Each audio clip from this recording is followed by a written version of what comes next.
আসসালামু আলাইকুম রহমতুল্লাহ। বন্ধুরা, ইহুদিরা যে পাথর দুইটি পাহাড়ের উপর থেকে ফেলেছিল নবীর উপরে, সেই পাথর দুইটি দেখুন আর লাইক দিয়ে শেয়ার করুন বন্ধুদের কাছে। পাথর আছে সেই উপরে দেখেন, দুটো পাথর দেখেন, ওই দেখেন ওই উপরে দুটো পাথর, ওই দেখা পাচ্ছেন কি না? একটু ওঠেন, উপরে উঠলে দেখতে পাবেন, নিচে থেকে ভালো দেখা যাচ্ছে না উপরে দেখাও, ভালো দেখা। ওই চাচা দুটো পাথর নবীর উপর ফেলছিল, আর নয়, দাঁড়িয়ে গেছে। আচ্ছা, এখানে কেউ মানে রিস্ক নেন না, একটা বিপদ হয়ে গেলে মুশকিল হয়ে যাবে। রাসূলুল্লাহ সাল্লাল্লাহু আলাইহি ওয়াসাল্লাম যখন নিচে পড়ছিলেন, যে গল্প বলছিলাম, যে পাথর পড়ছিল, পড়তে পাথর ফেলছিল, সেই দুটো পাথর, এই দুটো পাথর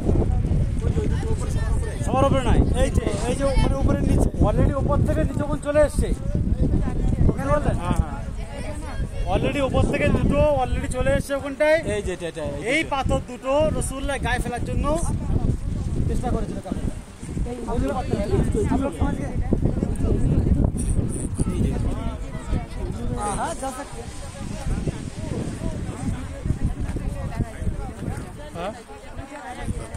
एकदम नजदीक नहीं है।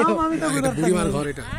है এটা वही ना है जो ও উপর वाला নবীর পাথর চাপা দিতে এই সেই আর নয়, আর নয়, আর